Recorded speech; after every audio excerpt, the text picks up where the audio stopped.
जय हिंद फ्रेंड्स। जैसा कि इसके पहले लेक्चर में हम लोग पढ़ चुके हैं निर्देशांक ज्यामिति के बारे में, ठीक है।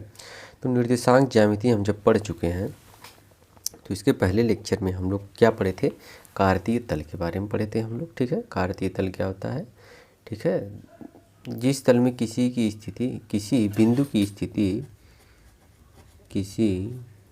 की स्थिति दर्शाने के लिए जिस पद्धति का प्रयोग करते हैं उसी को कार्तीय तल कहते हैं तथा उस तल को कार्तीय तल कहते हैं, उसको कार्तीय पद्धति कहते हैं। तो ठीक है, तो हम एक लाइन बनाए थे, इसमें एक्सिस दिखाया गया था, एक्स एक्सिस वाई एक्सिस। तो ये वाली हमारी एक्स एक्सिस होती है और ये वाई एक्सिस होती है, ठीक है। और देखिए फिर क्या कह रहा है, एक्स अक्ष के किसी बिंदु पर जीरो को छोड़ के लंबवत कोई भी रेखा वाई अक्ष के समांतर होती है, ठीक है। कह रहा है एक्स अक्ष पे हमारा ये एक्स अक्ष है, दिख रहा है ना, ये हमारा एक्स अक्ष है। एक्स अक्ष पे किसी बिंदु पे अगर हम कोई लाइन खींच दें, लंबवत लाइन खींच दें, तो वो वाई अक्ष के समांतर हो जाएगा, ठीक है। जैसे ये एक्स अक्ष है, एक्स अक्ष पे दो लिए, इस पर अगर कोई लंबवत लाइन खींच दें तो वाई के समांतर हो जाएगा, ठीक। यही इन्होंने कहा है।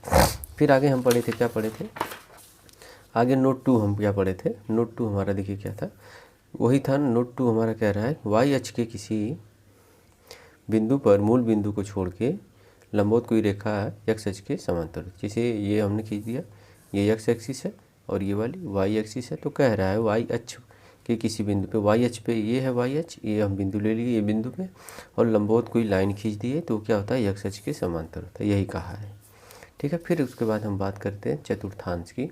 तो चतुर्थांश में क्या होता है, जैसे ये एक्स एक्सिस है और वाई एक्सिस है, तो ये क्या करता है, एक्स अक्ष और वाई अक्ष का प्रतिच्छेदी किसी समतल को 4 भागों में बांटता है।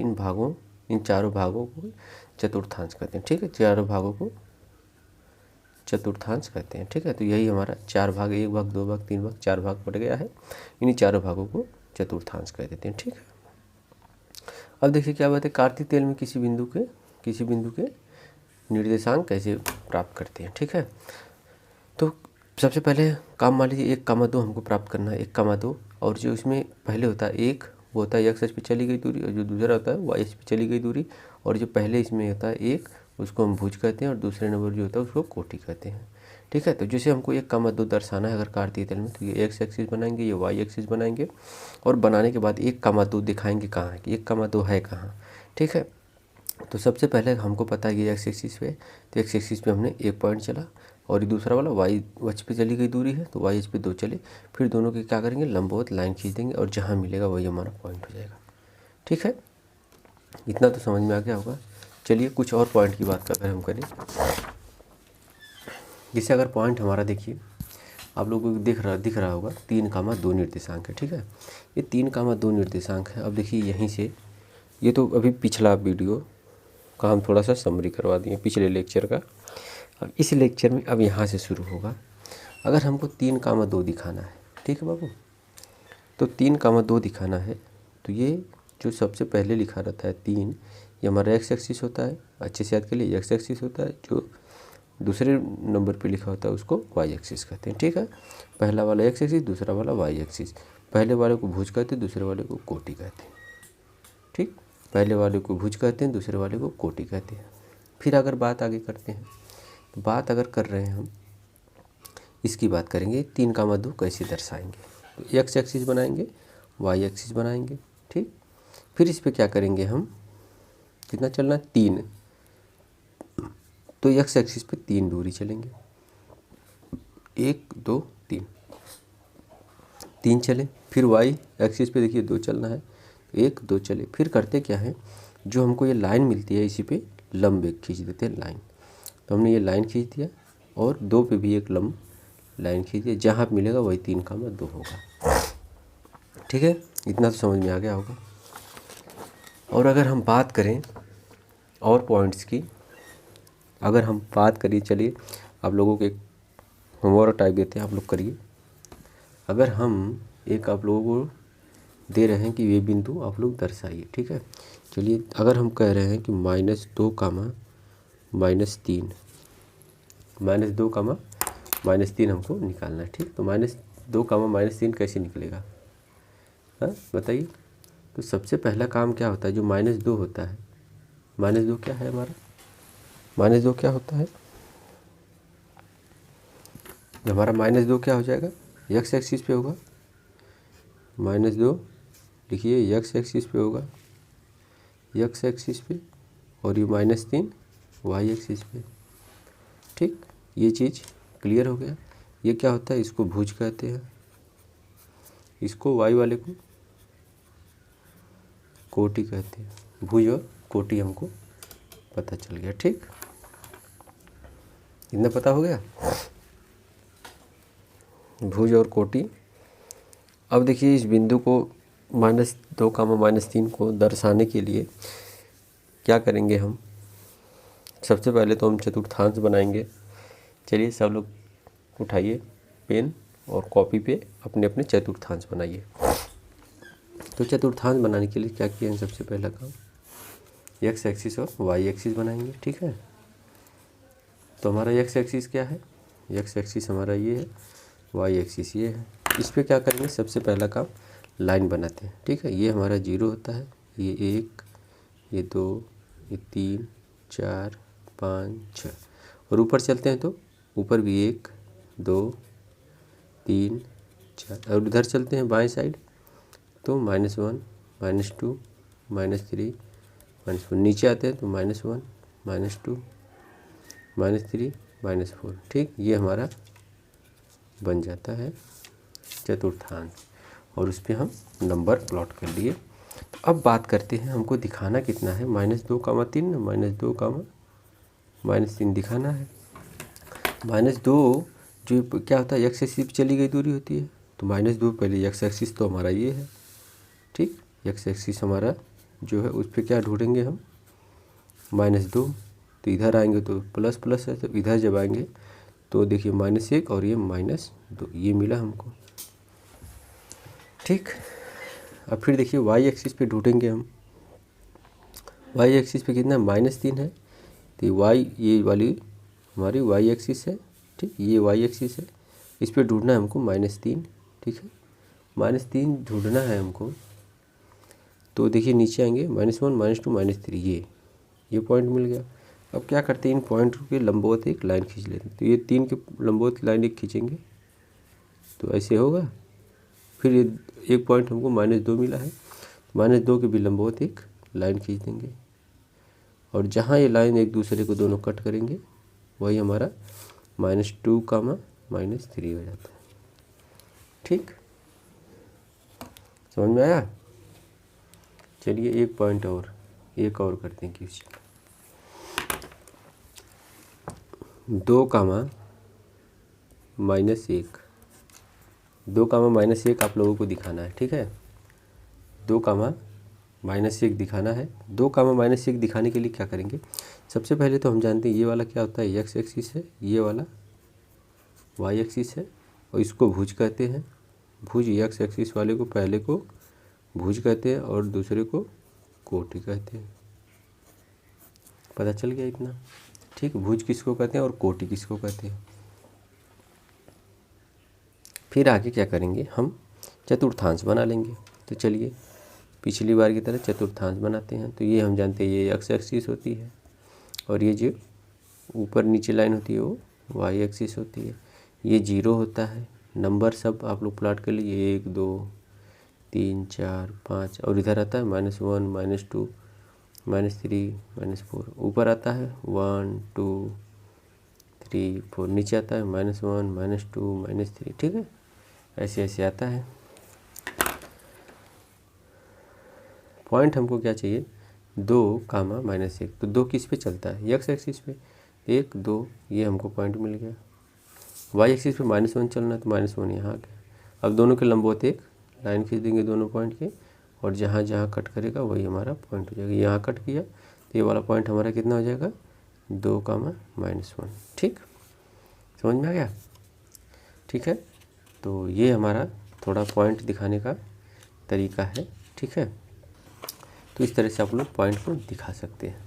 ठीक, अगर आगे बात करेंगे हम, आगे बात करें हैं कार्तीय तल में 2 बिंदुओं के बीच की दूरी। ठीक है, तो कार्तीय तल में 2 बिंदुओं के बीच की दूरी। ठीक है, कार्तीय तल में 2 बिंदु के बीच की दूरी क्या होता है उसके बारे में थोड़ा जानेंगे। ठीक है, तो हम लोग जानते हैं, देखिए कोई भी जब कार्तीय तल होता है ना, तो कार्तीय तल में बिंदु को कैसे दिखाते हैं, ऐसे एक x एक y ऐसे दिखाते हैं ना ब्रैकेट में, छोटे वाले ब्रैकेट में 2 बिंदु लिखे रहते हैं, एक यहाँ एक यहाँ। तो ये वाला x होता है, ये वाला y होता है, ठीक है। तो कह रहा है कि 2 बिंदु हैं, तो ये एक बिंदु है और यहाँ कोई हम दूसरा बिंदु ले लिए, ये वाला पॉइंट, ये वाला पॉइंट, ठीक है। इनके बीच की दूरी अगर हमको निकालना है तो कैसे निकलेगा, ठीक है। इसको d फॉर डिस्टेंस कह देंगे, ठीक। तो इनके बीच की दूरी कैसे निकलेगा, लिख रहा है कि माना किसी तल 2 बिंदु, एक P मान लिए हैं हम और एक Q, और P का निर्देशांक क्या है x1 y1 और Q का निर्देशांक x2 y2 है, के बीच की दूरी d है। तो अब इनके बीच की दूरी का सूत्र क्या होता है हमारा, ये सूत्र है हमारा क्या हो जाएगा, अंडर रूट पूरा x2 माइनस x1 का whole square plus y2 minus y1 का होल स्क्वायर। ये तो हमारा पूरा फार्मूला हो गया। किसका फार्मूला हो गया, 2 बिंदुओं के बीच की दूरी का कार्तीय तल में, ठीक। अब इतना समझ में आ गया कार्तीय तल में 2 बिंदुओं के बीच की दूरी क्या होता है।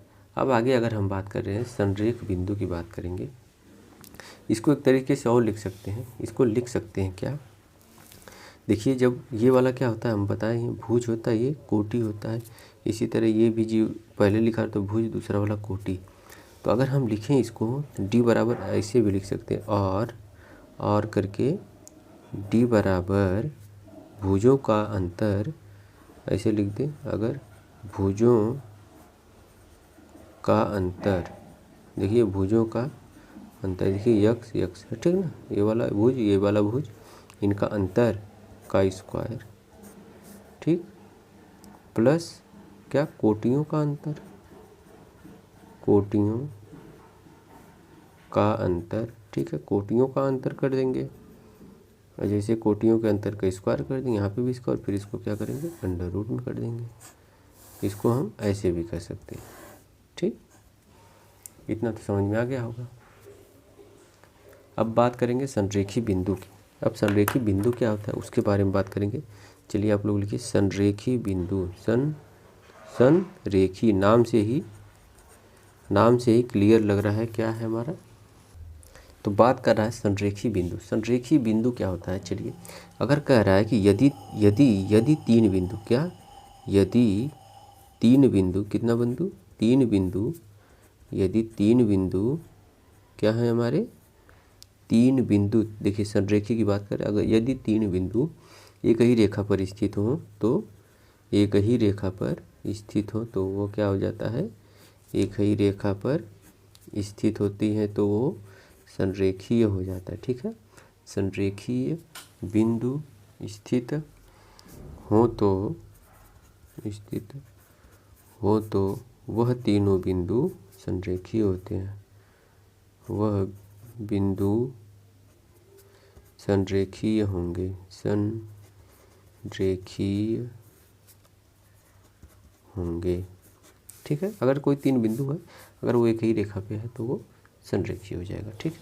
अब अगर आगे बात करें, आगे हमको पढ़ना है विभाजन सूत्र। अब विभाजन सूत्र क्या होता है उसके बारे में भी बात कर ले रहे हैं।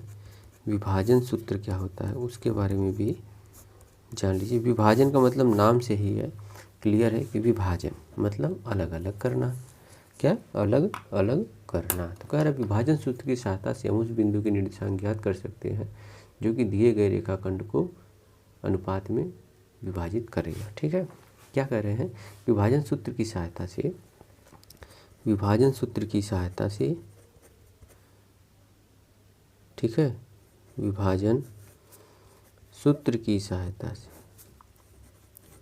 विभाजन सूत्र की सहायता से क्या हम ज्ञात कर सकते हैं, सहायता से हम उस बिंदु के निर्देशांक ज्ञात कर सकते हैं। विभाजन सूत्र की सहायता से हम उस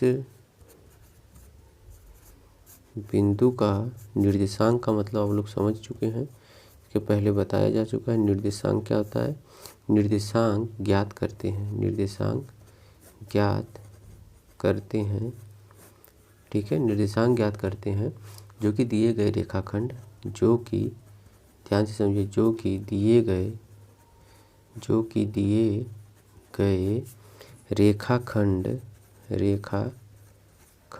दिए गए रेखाखंड को दिए गए अनुपात में दिए गए अनुपात में दिए गए अनुपात में अंत विभाजित करता है। क्या करता है? अंतः, अभी आप लोगों को समझा रहे हैं। अंतः विभाजित का मतलब अभी आप लोगों को समझा दे रहे हैं, ठीक है। अंतः विभाजित करता, देखिए क्या कह रहा है विभाजन सूत्र, क्या कह रहा है, ध्यान से पढ़िए। विभाजन सूत्र की सहायता से हम उस बिंदु का निर्देशांक, ठीक है। सबसे पहले तो हम निर्देशांक निकालते हैं किसी बिंदु को विभाजन सूत्र से, ठीक है। याद करते हैं जो कि दिए गए रेखाखंड को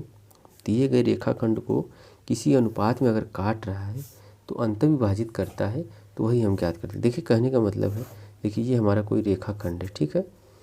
देखिए यहाँ रेखाखंड की बात किया गया है, तो ये हमारी एक रेखा है, ठीक है। अगर ये हमारी पी क्यू एक रेखा है, पी और क्यू एक रेखा है, और हम कह रहे हैं इसको आर अंतर विभाजित कर देता है, दो भागों में विभाजित कर देता है, ठीक है।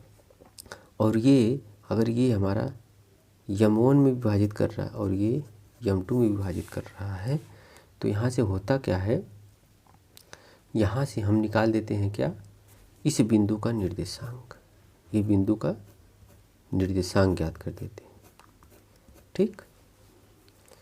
समझ में आई बात? देखिए जैसे कि हम थोड़ा सा और समझाने की कोशिश कर रहे हैं। जैसे मान लीजिए हमारा ये एक बिंदु है, ठीक है, हमारा ये बिंदु है, ठीक।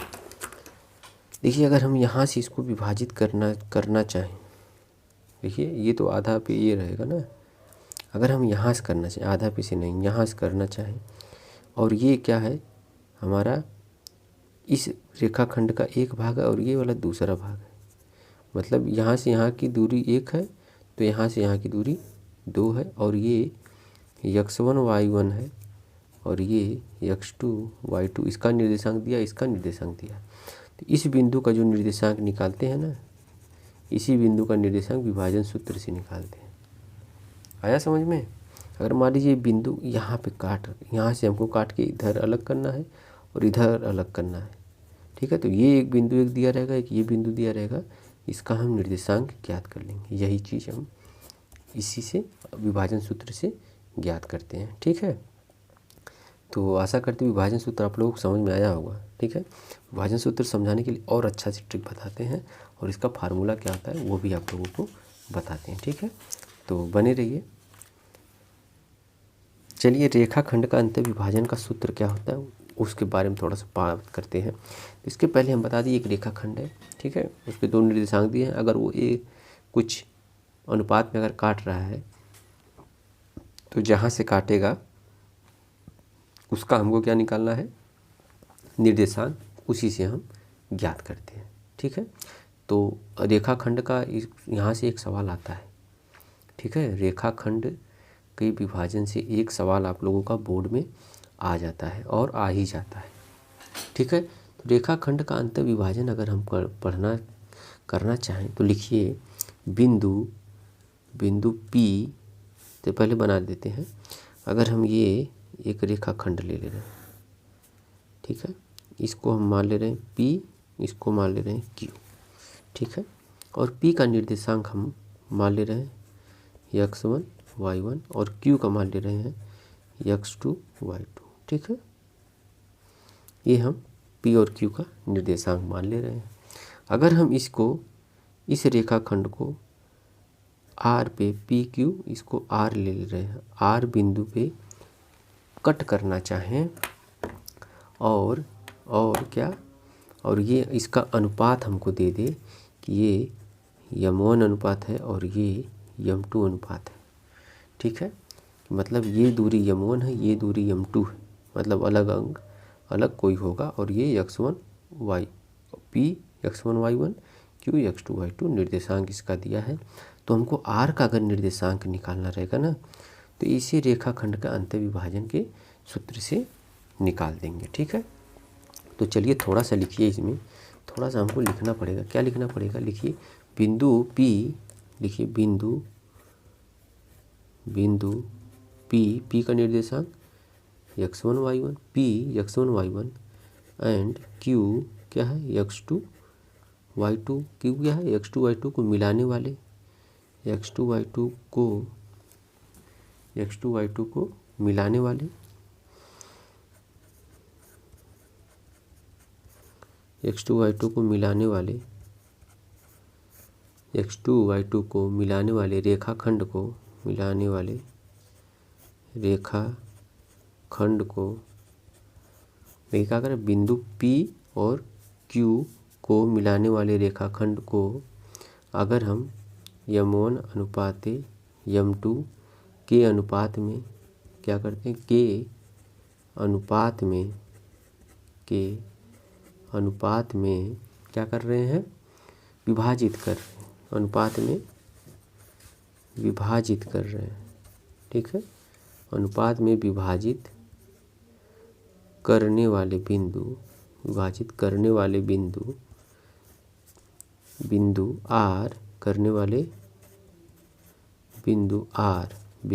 R के निर्देशांक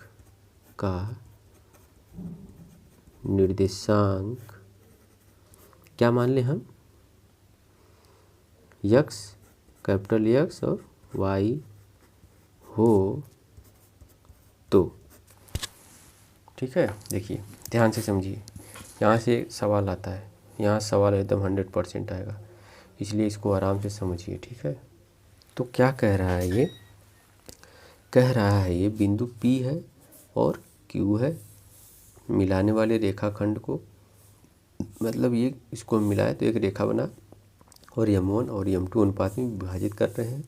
बिंदु R का निर्देशांक क्या होगा। ठीक है, यहाँ से यहाँ की दूरी m1 है, यहाँ से यहाँ की दूरी m2 है, तो R का निर्देशांक ज्ञात करना है। तो R का निर्देशांक का सूत्र देखिए क्या होता है, ध्यान से देखिए, उसको लिखिए आराम से। R अगर R का निर्देशांक हम x, y मान लें, कैपिटल X, y, देखिए कैपिटल X, y हो तो क्या होता है, R बराबर x y का निर्देशांक क्या हो जाता है हमारा, m1 मतलब पहले m1 लिखेंगे, फिर x2 प्लस m2 x1, मतलब m1 के साथ x2 लेंगे, m2 के साथ x1 लेंगे। ठीक, अपान m1 प्लस m2 करते हैं, अपान m1 प्लस m2, फिर कामा लगाते हैं। ठीक, फिर देखिए ये इसमें देखिए ये x पहले लिखा था है ना, तो इसमें जब m1 लेंगे ना तो x2 को मतलब उल्टा लेते हैं, m1 के साथ x2, m2 के साथ x1, और नीचे m1 प्लस m2 ही रहेगा। ठीक है, अब आता है y के बारे में। तो y को देखिए कैसे लिखते हैं, उसी तरह सेम y को भी लिखेंगे। अगर y को m1 लिखेंगे,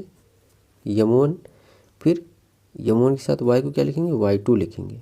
ठीक है, मतलब इसको लेंगे तो इधर का लिखेंगे, फिर प्लस m2 लेंगे तो y1 लिखेंगे। ठीक है, m2 y1, और नीचे क्या रहेगा, m1 प्लस m2, ये हमारा सूत्र हो गया। ठीक है, यही हमारा रेखाखंड का अंतर विभाजित अगर करेगा तो ये हमारा सूत्र हो गया। ठीक, अभी इस पे सवाल करा रहे, देखिए एक बार फिर समझा रहे हैं। ये हमारा P और Q एक रेखाखंड है, और ये जो m1 और m2 अनुपात में हम इसको विभाजित करते हैं। ठीक है, और वो R के यहाँ से विभाजित कर रहे हैं, तो P R एक पार्ट हो गया, R Q एक पार्ट हो गया, और R का निर्देशांक x और y है। ठीक है, तो इस निर्देशांक को ज्ञात करने के लिए इस सूत्र का प्रयोग करते हैं। ठीक है, तो अगर हम m1 के साथ x2 प्लस m2 के साथ x1 अपन नीचे m1 प्लस m2 इसमें भी रहेगा, नीचे m1 प्लस m2 इसमें भी रहेगा। ठीक है, फिर m1 के साथ y2, m1 के साथ y2, फिर m2 के साथ y1 प्लस करके ये सूत्र हो गया हमारा। ठीक है, अब देखिए इस वाले पे पता है आप लोगों को कितना क्वेश्चन आता है, हर साल क्वेश्चन आता है। तो अब एक बोर्ड में आया हुआ क्वेश्चन कराते हैं और अच्छे से समझ में आएगा, बनी रहिए। ठीक है फ्रेंड्स, तो इसके पहले हम क्या पढ़े हैं कि रेखाखंड का अंतर विभाजन। ठीक है, रेखाखंड का अंतर विभाजन का सूत्र हमारा ये हम पढ़े हैं, ये P है, ये Q है, यहाँ से m1 m2 विभाजित करता है, तो ये इसका निर्देशांक क्या होगा यही ज्ञात किया जाता है हमारा। ठीक है, तो अगर हम इस क्वेश्चन को ध्यान से देखें, क्या कर रहा है, बिंदु A और ये हमारा क्वेश्चन 2022 में पूछा गया। ठीक है, हर साल यहाँ से क्वेश्चन 4 नंबर का पूछा जाता है, तो यहीं से आप लोगों को क्वेश्चन है। देखिए क्या कह रहा है, बिंदु ए बी को मिलाने वाले रेखाखंड। चलिए यहाँ पे लिख लीजिए, जैसे जैसे कह रहा है वैसे वैसे लिखिए। ए बी एक रेखाखंड है, ठीक है। लिख रहा है बिंदु ए का निर्देशांक 1,3 है और बिंदु बी का निर्देशांक -4,6 है। ठीक, क्या रहा है, को मिलाने वाले रेखाखंड को 2:1 के अनुपात में अंतर्विभक्त करता है। मान लीजिए यहाँ से अंतर्विभक्त कर दिया, ठीक है, यहाँ से अंतर्विभक्त कर रहा है और ये अनुपात 2 है और ये 1। ठीक, यही कहा है, अंतर्विभक्त कर रहा है।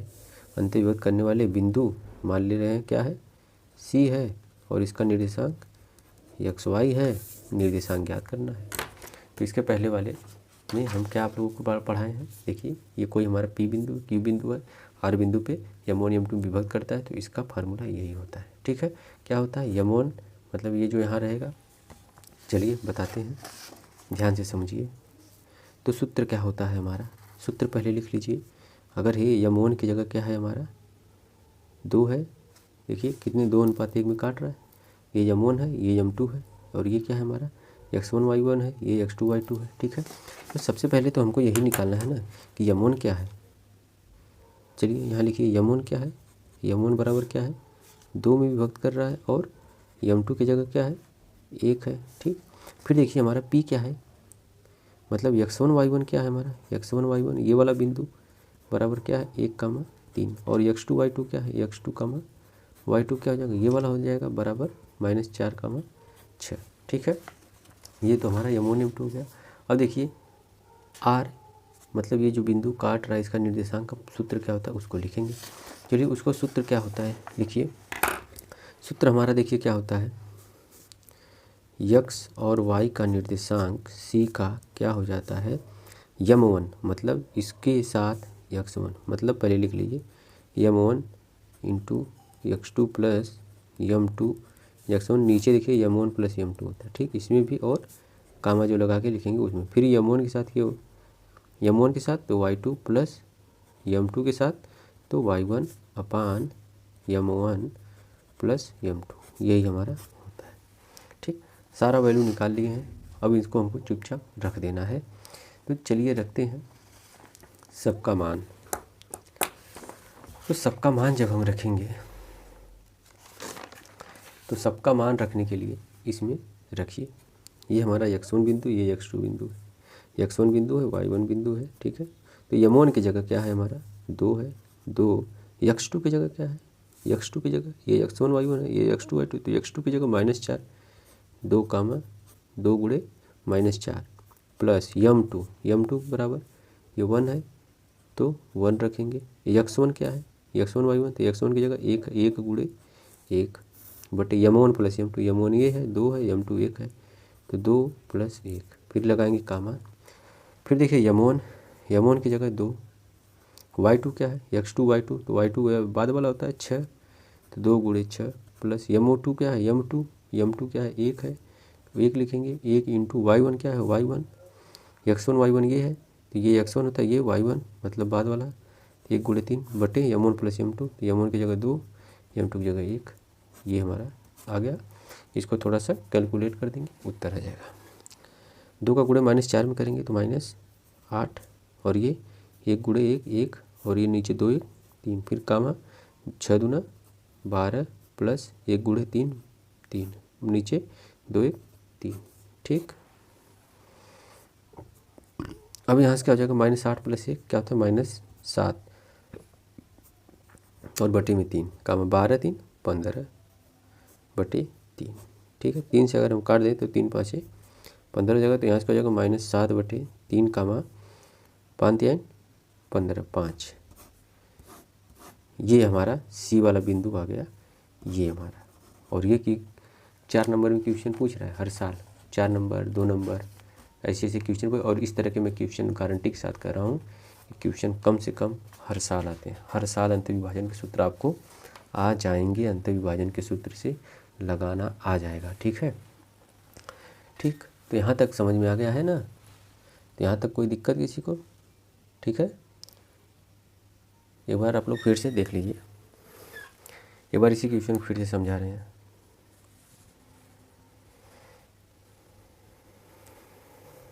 कह रहा बिंदु ए 1,3 तथा बी -4, मिलाने रेखाखंड को 2:1 के अनुपात विभक्त करने वाले बिंदु के निर्देशांक ज्ञात कीजिए। कह रहा ए और बी इनका निर्देशांक दिया है और ये 2:1 में काट रहा है, तो जो अनुपात काट रहा है वो बिंदु का निर्देशांक हमको ज्ञात करना है। तो m1 क्या होता है, पहला वाला, m2 ये वाला, और x1 y1 ये बिंदु को मान लिया, x2 y2 इस बिंदु को मान लिया। पहला वाला x1 होता है, दूसरा वाला y1, ये वाला x2, ये वाला y2। ठीक है, फार्मूला हमारा सिंपली ये होता है, m1 के साथ x2 लेते हैं प्लस m2 के साथ x1 लेते हैं, नीचे m1 प्लस m2 सेम रहेगा।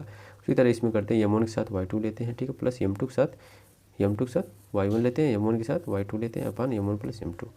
सबका मान हमने रख दिया, कैलकुलेट कर दिया, और कैलकुलेट करने के बाद ये हमारा फाइनल आंसर हो गया। ठीक है।